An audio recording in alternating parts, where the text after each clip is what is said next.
Séance d'entraînement dans un centre de basketball en France. Sur le terrain, plusieurs joueuses portent un hijab de sport. Elles ne pourront cependant pas participer aux compétitions avec cette tenue.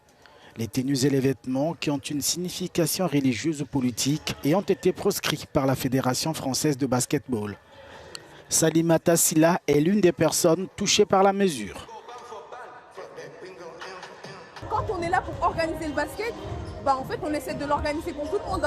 Et c'est facile d'avoir des chartes éthiques pour dire oui, on inclut tout le monde, la diversité, le vivre ensemble, des beaux mots.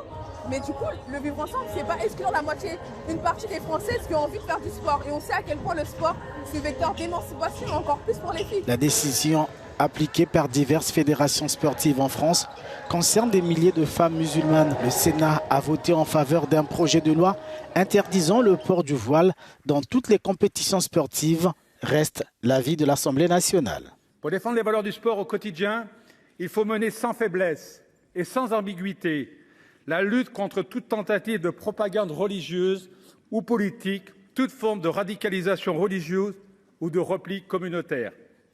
Alors que des voix jugent cette proposition comme étant discriminatoire, ses partisans affirment au contraire qu'il s'agit d'une mesure nécessaire pour protéger la laïcité.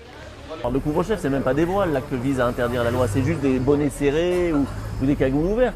Donc en plus, ce qui est terrible, c'est que c'est en plus des signes religieux qui sont très sécularisés. Et bien non, là, on va revenir à donner du carburant à des structures communautaires qui, elles, peut-être, permettront de porter un vrai voile, un long voile, des signes religieux affirmés. Donc on va à l'encontre de la sécularisation.